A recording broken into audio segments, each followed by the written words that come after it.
Hello friends, my name is Nick and this week's plant of the week is Sansevieria cylindrica Boncel, commonly referred to as the starfish Sansevieria, which I think that checks out. I think we would all agree. And this is an extremely easy houseplant to grow. This is like the most set and forget houseplant I have ever grown in my entire indoor gardening career. As long as you have a bright windowsill, this houseplant is a piece of cake. The only thing is, and the best tip I have for you, if you get anything out of this whole video, is to buy your plant looking how you like it, because it's going to look like that for a long time. So the lighting for this houseplant, as I already kind of mentioned, you do require a bright windowsill for this houseplant. You can see how thick these leaves are, and you can even see on my plant moments and times when it might have not been exactly receiving the amount of light as it liked. You can see with this one leaf here, you see how it's pretty, not skinny, but it's kind of skinny here. Then it's this thick right here. I can tell that I definitely moved perhaps to my new apartment and it's receiving even more sunlight here because it looks a lot happier at the base of that houseplant. And it grows from the tip out. You can see, maybe you can see, there's a tiny little tip coming right here from the Sansevieria, the center of the Sansevieria, that's going to work out and become the next leaf on this main plant right here. You can also see that it has a couple of babies as well. I'm getting off topic. I was talking about the sunlight and now I'm starting to talk about the propagation. We'll get there. So the lighting, a bright window is best. You are going to probably find the best success just growing this in a windowsill that receives direct sunlight. Whether it's an east-facing window, a west-facing window, a south-facing window. I tried them all out. I am surprisingly getting the most success in my east-facing windows here at my current apartment, but it also kind of makes sense because I live more than 15 floors higher. So we don't have any like obstruction outside our windows. It's just constant light coming in, even though it's not a south-facing window like it was in prior on the second floor. That's kind of my own issue here, but just kind of explaining why an east-facing window turned out to be better light for this houseplant than the west or south-facing window that it was living in prior. We often hear that snake plants are considered low-light houseplants and they can withstand low light. They'll kind of just look the same if they don't rot away. But this is a type of Sansevieria that, no, it's not a low-light houseplant. Would it be able to withstand the low light? Once again, perhaps. But once a new leaf starts coming in, it's going to be pencil thin, and nobody wants that. So this is absolutely going to be considered a highlight houseplant. The watering for this guy, you might think with these super succulent leaves that it doesn't require watering that often. It definitely needs a good watering to be able to hold up its succulence. I have noticed in the past with this plant that if I've been a little too lackadaisical on the watering, it might get a little shriveled. I can even notice that like a couple of these lower leaves are still just a tiny bit shriveled. They kind of pucker in on themselves at some parts. And that kind of tells me that I was not watering this houseplant enough. And by enough, I mean not often enough. It's not really about how much physically you're watering the plant. I mean, it does matter if you're just giving it a little sip. That's not really going to do anything, but a nice watering is always what you want to do when you give your plants their watering for the week or the 2 weeks. Probably in this case, I'd say I'm probably giving this a really good drink at this point, every like 10 to 14 days, but like a really good drink if I'm able to pull up the windowsill and throw it in the shower, clean off the leaves, and because this does gather dust with these large sticks. Limbs, I don't even know what to call them. Are they leaves? I guess they're leaves, but anyway, a super interesting houseplant. So you don't want to rot this houseplant with too much water, which is also another thing that you can do. You can imagine if you water this maybe twice a week, pushing those boundaries. Once a week might be fine depending on how much light it's getting, but if you push twice a week, this thing's gonna rot. It's not gonna be great. But then, like I was saying, on the other end of the spectrum, if you don't water enough, these leaves will curl up and it just won't look as good. But of course, drought is better than rot.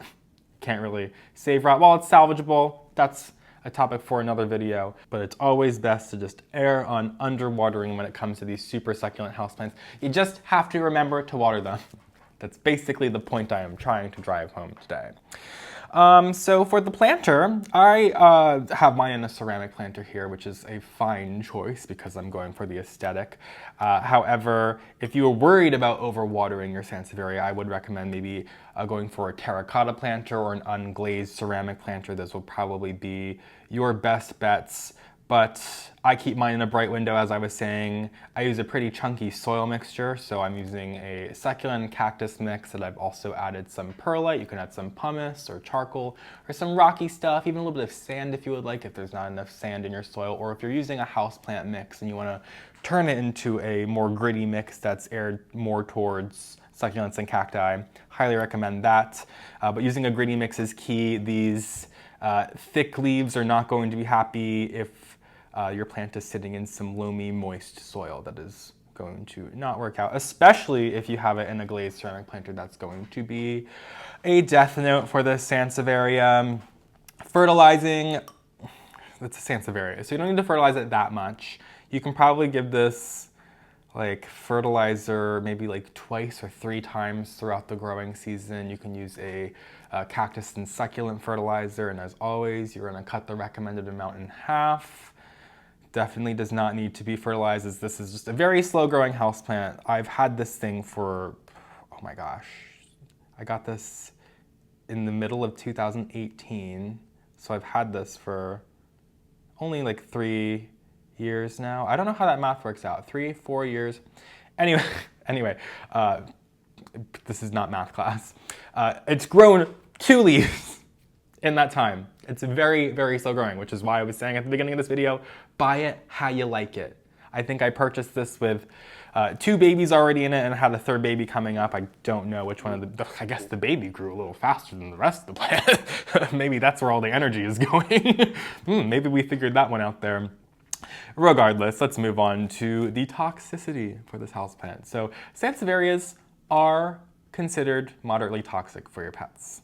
However, when I worked at the plant store, I would always kind of let people know about Sansevierias when they were asking for plants that were pet friendly, because I would fully disclose that they are technically moderately toxic to pets, but these are just so thick. I'm sure there are deviant animals out there that are just like biting on these, and maybe this plant is not for you and those kinds of pets then. But with my old roommate's cat who loved to chew on more like leafy leaves, this was, I don't even think he knew this was a plant. It didn't even register in his brain as a houseplant. So that was the least of his worries and the least of our worries. So are they non-toxic? No. But would I recommend them to people with pets in many cases? Not all cases? Yes, I would. And the propagation, touched on this earlier, but let's get into it now. You can see that there are these baby plants right here. Well, they were a little babier. I think each of them have grown a couple leaves, except for that one that apparently grew many. So you would just literally go inside the soil here. You would pull the whole thing out just like you would do like an aloe vera. You could dig inside the soil, but you're just gonna have a better time just pulling the whole thing out. And you're going to find that the roots of these plants literally go back to the mother plant here, and you can just cut that root with a sharp knife, scalpel, precision snips, whatever you have on hand. As long as it's clean, you want to be working with clean tools, and then you're going to cut that as close to the mother plant as possible, and you literally will already have a rooted plant ready to go. You of course want them to be of a decent size. If you find like a tiny little baby nub, you're not going to be able to salvage that. It needs to have a couple of adult sized leaves. Let's say 3 nice adult sized leaves before I would consider removing it. But all of these baby Sansevierias right here, these little starfish guys, are absolutely ready to remove at this point. Temperature. I don't even think you need to worry about it. These will do fine between like, I think like 50 to 90 degrees. These are, it's the least of your concern. Same with the humidity. Like, of course, these grow in a more, I mean, maybe that's not true in these. I know some Sansevierias grow in more humid environments, but this one, I don't know. But you don't have to worry about it. You don't have to worry about it. Your standard household humidity is fine. Even when the heat kicks on in the wintertime, this Sansevieria, it doesn't care. So that's why I've never even done the research on it in the first place, because it doesn't matter. But I think that's everything for today. How to care for Sansevieria cylindrica Boncel, Boncalensis. I've seen many different like scientific names for this houseplant, but we're just gonna call it Sansevieria cylindrica Boncel because that's what I see most often. So thank you guys so much for joining me today. If you don't already, you can follow me on Patreon for even more houseplant content. You can follow me on Instagram and TikTok at phillyfoliage. Of course, subscribe to my channel if you haven't already, and I will see you guys in my next video. Have a great day.